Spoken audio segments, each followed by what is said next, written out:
하나님의 말씀은 창세기 19장 24절에서 38절 말씀입니다. 창세기 19장 24절에서 38절까지입니다. 한 절씩 교독하시고 38절은 같이 합독하시겠습니다. 여호와께서 하늘 곧 여호와께로부터 유황과 불을 소돔과 고모라에 비같이 내리사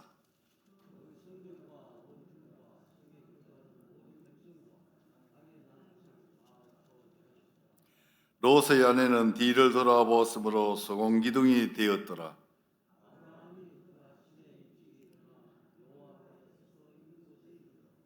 소돔과 고모라와 그 온 지역을 향하여 눈을 들어 연기가 운기가마의 연기같이 치솟음을 보았더라.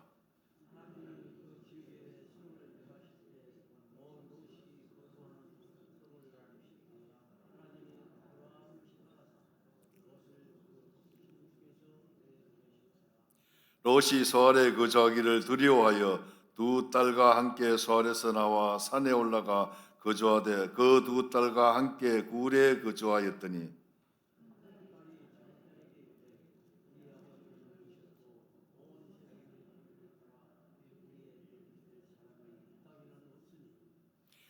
우리가 우리 아버지에게 술을 마시게 하고 동침하여 우리 아버지로 말미암아 후손을 이어가자 하고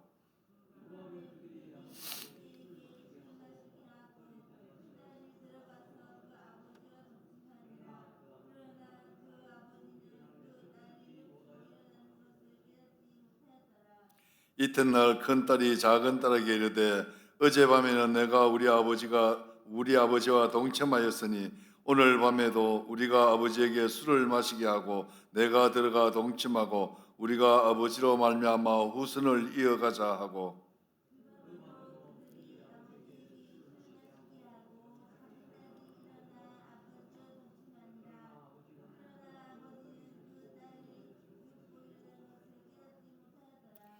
롯의 두 딸이 아버지로 말미암아 임신하고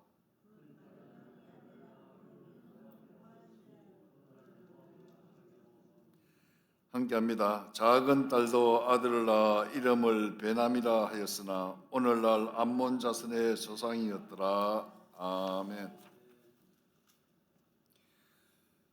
앞서 말씀에서 우리는 롯이 하나님의 자비로 소돔에서 끌려 나오는 장면을 보았습니다.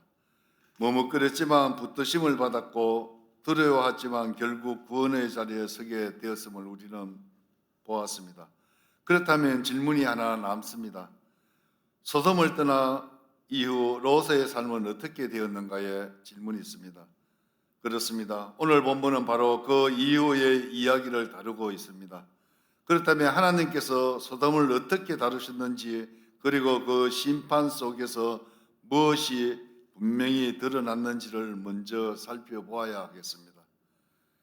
24절과 25절 말씀을 보면 하나님의 심판은 매우 분명하고 철저합니다. 여호와께서 하늘 곧 여호와께로부터 유황과 불을 소돔과 고모라에 비같이 내리사 이렇게 말씀하셨습니다. 하나님의 심판에는 망설임도 타협도 없습니다. 도시 전체가 완전히 무너지고 말았습니다. 그러나 26절에는 우리는 심판 한가운데서 아주 비극적인 장면을 보게 됩니다. 롯의 아내는 뒤를 돌아보았으므로 소금기둥이 되었더라 말씀하셨습니다. 왜 뒤를 돌아보았을까요? 단순한 호기심이 아닙니다.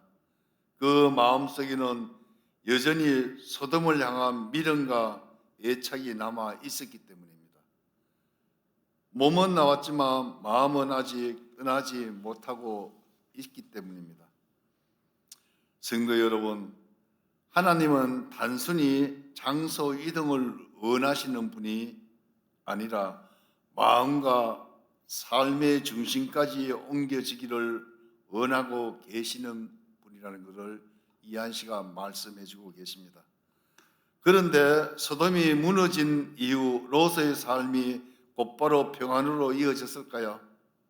성경은 그렇지 않다고 말씀하고 계시고 있습니다.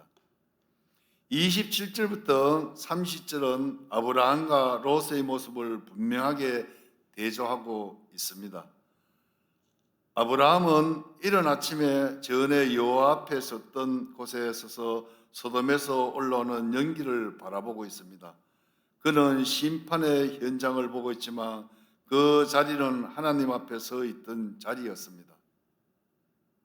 한편 롯은 어떻습니까? 성경은 롯이 소알에 거하기를 두려워하며 산으로 올라가 굴에 거하였다고 말하고 있습니다.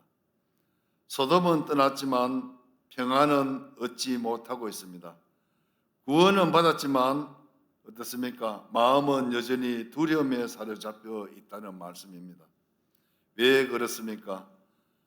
소돔의 자리는 떠났지만 소돔의 흔적이 아직 그의 삶과 마음에 남아있기 때문이라고 합니다. 그렇습니다. 성도 여러분, 이 장면은 우리에게 중요한 사실을 알려주고 계십니다. 구원은 받았지만 삶의 중심이 정리되지 않으면 평안을 누리지 못할 수 있음을 알려주고 계십니다.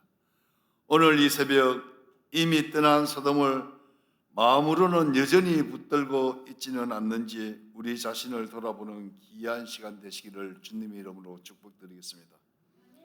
그리고 성경은 여기서 이야기를 멈추지 않습니다. 롯 개인의 삶을 넘어서 그 신앙의 정리가 다음 세대에 어떤 영향을 남겼는지까지 우리에게 보여주고 계십니다. 31절 이후는 성경에서 매우 무겁고 불편한 장면을 두 딸은 아버지와의 관계를 통해 후손을 이어가려는 선택을 합니다. 그 장면은 그들의 개인적 타락만을 말하지 않고 있습니다. 소돔에서 보고 자란 가치관, 왜곡된 생존 방식이 그들의 사고를 지배하고 있었던 것입니다. 결국 이 사건을 통해 모압과 암몬이라는 족속이 태어납니다. 이들은 이후 이스라엘 역사에서 끊임없이 하나님의 백성을 괴롭히는 존재가 되고 말입니다. 그렇습니다, 성도 여러분. 그렇다면 오늘 본문은 우리에게 주는 교훈은 무엇입니까? 그것은 바로 죄악의 사슬을 완전히 끊어내야 한다는 사실입니다. 어떻게 완전히 끊어낼 수 있습니까? 우리의 힘으로 불가능합니다. 오직 하나님을 완전히 의지하고 오직 하나님을 완전히 신뢰할 때에 죄악의 사슬은 끊어지게 되는 것입니다. 그렇기에 우리에게 필요한 것은 무엇입니까? 한쪽 발은 하나님에게 또 한쪽 발은 세상에 닿는 것이 아니라 완전히 하나님에게 모든 것을 들어야 한다는 것입니다. 그리고 그렇게 우리가 완전히 하나님 앞에 의지하고 완전히 순종하며 나갈 때 죄악의 사슬은 끊어지고 생명의 빛이 우리에게 임하게 된다는 사실을 깨닫는 귀한 시간 되시기를 주님 앞에 축복드리겠습니다. 말씀을 맺겠습니다. 이 모든 이야기를 통해 하나님께서 우리에게 들려주시는 한 가지 메시지가 있습니다. 오늘 본문은 우리에게 분명히 말하고 계십니다. 구원은 출발이지 완성이 아니다고 말씀하고 계십니다. 롯은 구원을 받았지만 삶을 정리하지 못했고 소돔의 흔적은 끝까지 끊어내지 못했습니다.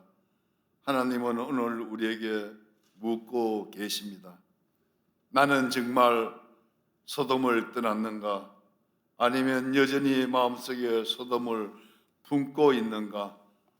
나의 선택은 다음 세대를 어떤 흔적에 남기고 있는가를 묻고 계십니다. 하나님 앞에 물어보는 귀한 시간 되시기를 주님의 이름으로 축복드리겠습니다. 성도 여러분, 이 새벽에 하나님 앞에서 삶을 정리하는 은혜가 계시기를 축복하겠습니다. 장소만 옮기는 신앙이 아니라 가치관까지 새로워지는 신앙이 되기를 바라겠습니다. 구원받은 자답게 다음 세대에게 믿음의 흔적을 남기는 저와 여러분이 되시기를 주님의 이름으로 축복드리겠습니다. 부디 오늘의 말씀을 꼭 기억하셔서 세상의 미련을 모두 다 버리시고 오직 하나님만을 붙잡으시는 저와 성도님이 되시기를 이 시간 주님의 이름으로 간절히 소망드리겠습니다. 기도하겠습니다.